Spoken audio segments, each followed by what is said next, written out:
रहा करते थे। एक दिन वो अपने कमरे से बाहर निकले, प्रतिदिन निकलते थे, और वहाँ जो गुरु भाई लोग सब कोई वहाँ की व्यवस्था संभालते थे, तो उसमें से एक गुरु भाई से उस दिन उन्होंने, जब साहब बाहर निकले और बैठे, तो वही वहाँ सामने खड़ा था। संजोग ऐसा हुआ कि साहब लगातार उससे बात करने लगे। होता है ना, कभी कभी ऐसा संजोग मिल जाता है कि अकेले में मिल गए और काफी देर बात हो गई। अब हो गया, वो उठा वहां से और वो और जगह पे इधर उधर चलने लगा, तो किसी ने कुछ टोका उसको। उसने जवाब दिया उसको, दूसरे को, कि जिसने साहब से बात कर ली वो अब किसी और से क्या बात करेगा। देखिए मिजाज, जिसने उनका दर्शन कर लिया, उसमें शिव का दर्शन कर लिया, और आज वो शिव ही हो गए। उस साहब की हस्ती को अब कौन मिटा सकेगा? उस साहब के शिव शिष्टा के दिए को ये कौन सा तूफान है जो बुझा सकेगा? ये दिए से दिए जलने की विधा है, ये चलती रहेगी, मन मनवांतरों तक चलती रहेगी। कल को हम भी ना होंगे, कल को आप भी ना होंगे, लेकिन क्या शिव नहीं होंगे? क्या शिव की शिष्यता नहीं होगी? शिव की शिष्यता होगी, और जब तक शिव की शिष्यता की बात चलती रहेगी, साहब हरिंद्रानंद जी और दीदी नीलम आनंद जी की बात चलती रहेगी।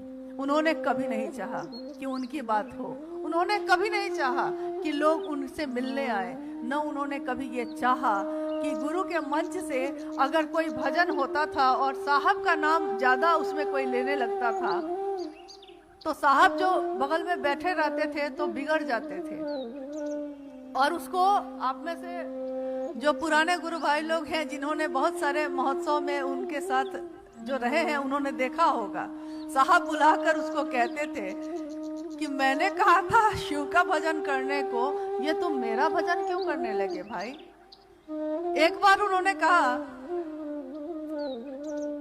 कि, उसने कहा जी पूछा जाए। साहब ने कहा कि क्या आत्महत्या नहीं करोगे तो मरोगे नहीं?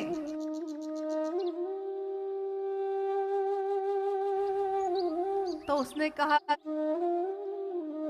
कि मरना तो है ही। तो साहब ने कहा कि अलग से ये प्रयास क्यों कर रहे हो? मरना तो है ही, तो अलग से क्यों प्रयास कर रहे हो भाई? जीने की कोशिश करो। इसी पे उन्होंने कहा था कि जो इस धरा पे शिव की बात करता है, शिव का भाव दूसरों में भरता है, खुद में भरता है और दूसरों में भी भरता है,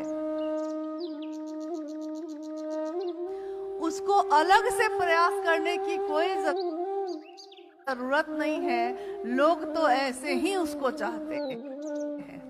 अलग से कौन सा सम्मान, अलग से कौन सा प्यार, ये तो अपने आप ही हो जाता है। लोग खुद ही प्यार करते हैं, तो आप अलग से एक प्रयास क्यों करते हैं कि लोग मुझको जाने, लोग मुझे मेरा सम्मान करें? वो तो खुद ही करेंगे। जो शिव की बात करता है उसको कौन नहीं अपने सम्मान में रखता है? कौन नहीं देता है उसको सम्मान? सब देते हैं। अब उन्होंने हमारे जीवन को जो बदला है, कहते हैं हमारे गुरु शिव सिर्फ भाव ग्रहण करते हैं, हृदय का भाव ग्रहण करते हैं। उनको आपके सामान की या इस धरती के भौतिक चीजों की कोई जरूरत नहीं है, क्योंकि उनके बारे में कहा गया है कि जो त्रैलोक के पति हैं, जो तीनों लोकों की संपत्ति का दान देने वाले हैं, वो शिव खुद निहंगी है, खुद अव्यवस्था में है, खुद चट्टानों पे बैठे नजर आते हैं, खुद दिगंबर हैं, चिता का भस्म लपेटे, आनंद मूर्ति है, विश्व मूर्ति है, अघोर है। सोचिए, वो शिव इस धरती को क्या संदेश देते हैं, क्योंकि ये धरती पे आना और जाना भी तो एक यात्रा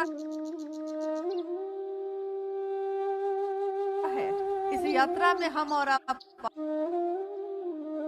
आए हैं, एक दिन फिर लौट जाएंगे, चले जाएंगे, तब क्या होगा?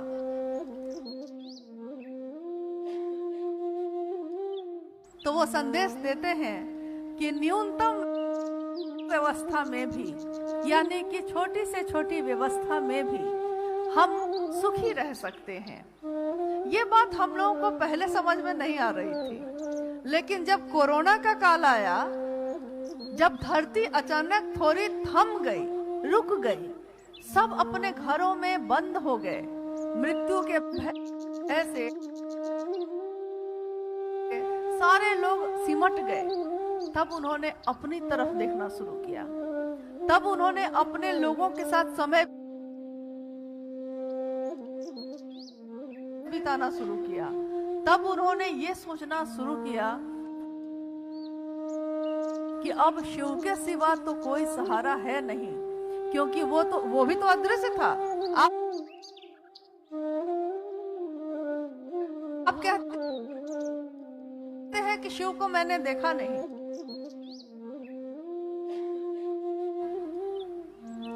लोग कहते हैं ना कोई कोई कि मैंने तो शिव को देखा नहीं है, तो गुरु कैसे मानूं भाई? आपने कोरोना को अभी तो नहीं देखा, लेकिन कितना घातक है सोच लीजिए। एक छोटा सा वायरस कितना घातक है। और जो ऊर्जा के अक्षय स्रोत हैं हमारे गुरु शिव,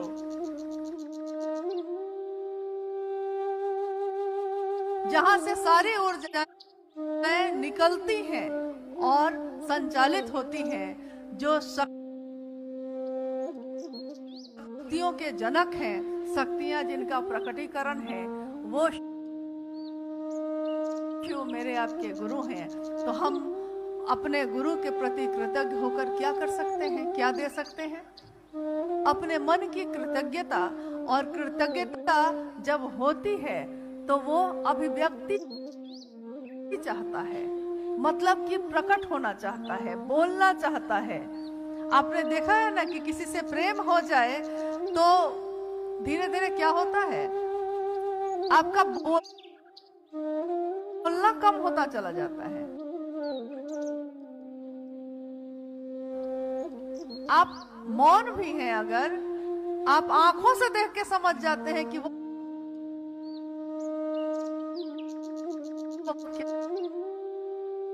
क्या चाहता है।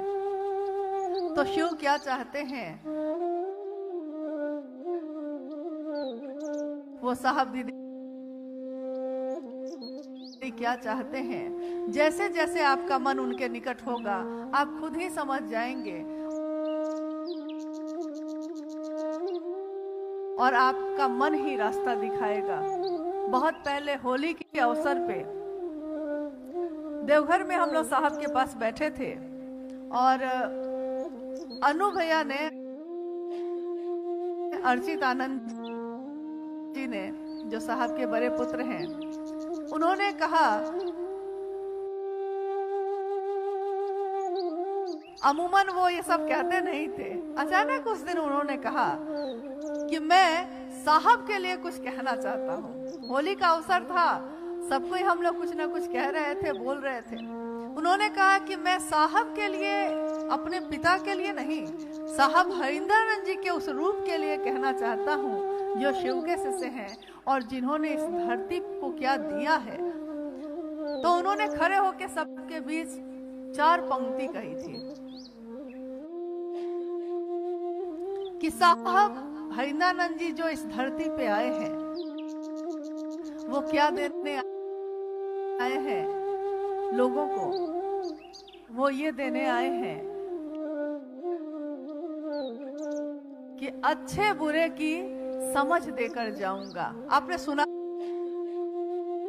भी होगा, हो सकता है कुछ लोगों ने। अच्छे बुरे की समझ देकर जाऊंगा,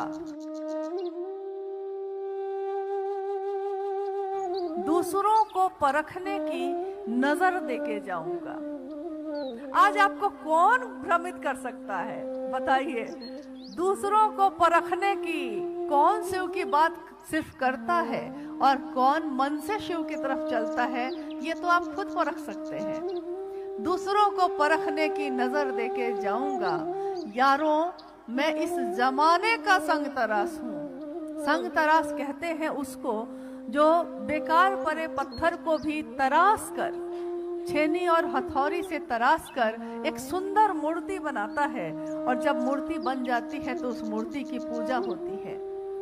साहब के लिए उन्होंने ये नहीं कहा कि उन्होंने एक पत्थर के टुकड़े को बनाया है। उन्होंने कहा कि साहब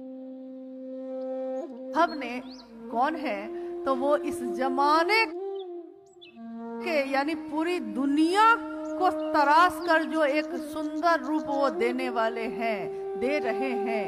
जमाने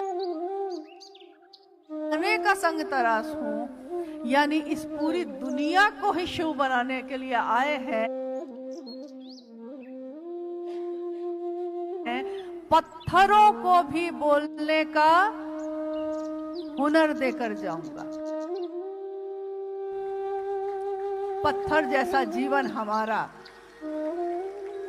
पत्थर के जैसा ही तो जीवन था ये, जिसमें होने को तो धरती में सारा कुछ था। परिवार था, पति, बच्चे, लोग, संबंधी, लेकिन भीड़ में रह के भी ये मन अकेला था, और इस अकेलेपन को उन्होंने भर दिया।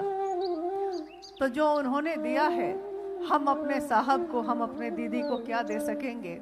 लेकिन एक छोटी सी घटना साहब ने कही थी एक बार, कि आपका बच्चा अगर दिल्ली में पढ़ने जाता है, मान लीजिए कलकत्ता में आता है पढ़ने, और आप ही उसको पैसा देकर भेजते हैं, आपका दिया हुआ पैसा ही वो लेकर आता है पढ़ने के लिए।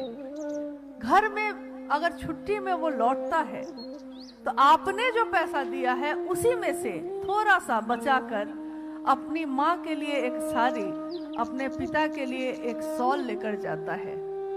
पिता को मालूम है, माँ को मालूम है कि मेरे ही दिए हुए पैसे से लाया है, लेकिन ये सोचकर कि वहां भी रह के ये मुझको याद करता रहा, ये सोचकर कि उसने अपने खर्च के पैसे से बचाकर मेरे लिए ये लाया है। वो शॉल और वो साड़ी जरूरी नहीं था, लेकिन ये भाव कि उसने मुझको भुलाया नहीं, याद रखा।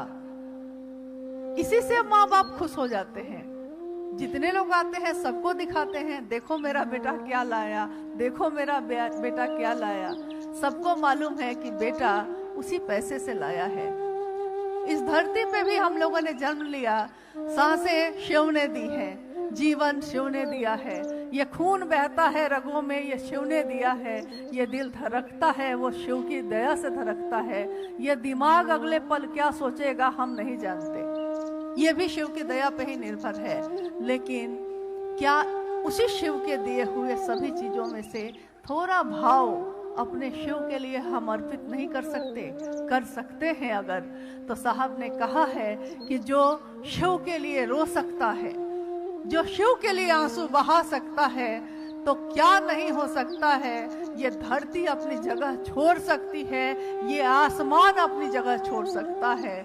शिव की बनाई हुई इस दुनिया में शिव ही तो उतरते हैं, शिव ही तो जीते हैं, और उन्होंने अपने इन्हीं चीजों को शब्दों में दिया कि बनना है तो शिव बनो, बनो तो शिव, रहो तो शिव, जियो तो शिव। हम सभी शिव शिष्यों के लिए जानते हैं साहब और दीदी क्या है। आपने माला देखी होगी, मोतियों की माला होती है या बहुत सारी चीजों की माला होती है। उस माला में बहुत सारे फूल होते हैं, बहुत सारे मोती होते हैं, बहुत सारी चीजें होती हैं, सब अलग अलग तरह के होते हैं या एक जैसे भी होते हैं, लेकिन उन सारी चीजों को जोड़ता कौन है? सबको एक में पिरो के रखता कौन है? उसके अंदर का वो धागा, उस धागे में सारे लोग, हम लोग अलग अलग लोग, अलग अलग मानसिकता के लोग, लेकिन हम लोगों का धागा एक है। साहब हरिंदरानंद जी, दीदी नीलम आनंद जी और हमारे गुरु शिव, उस धागे में पिरोए हुए हम अलग अलग मोती अपने शिव को पुकारते हैं। छिपे कहाँ महेश हो, एक झलक दिखाइए, एक तो झलक दिखाइए हे महेश, जो आप छिपे क्यों हैं? ये दिल महसूस करना चाहता है, ये रूह महसूस करना चाहती है और महसूस रूह करती है। हमने साहब के साथ बहुत कुछ उनसे प्राप्त किया, सारे लोगों ने प्राप्त किया, बहुत कुछ लिया। कुछ ने उनका साथ दिया, कुछ ने साथ नहीं दिया। कोई पहले छोड़ के गया, कोई बाद में छोड़ के गया, कोई छोड़ के गया, कोई आया, कोई फिर गया, कोई फिर आया। लेकिन जानते हैं, साहब ने सजा दी, लेकिन कैसी सजा दी? क्योंकि ऐसी सजा इस दुनिया में और कोई नहीं दे सकता जो उन्होंने दी। उन्होंने, जैसे आप फूल को, किसी फूल को अगर तोड़ दीजिए, मसल दीजिए उसको, तब भी क्या होता है? उनके बारे में मैंने एक बार कहा था,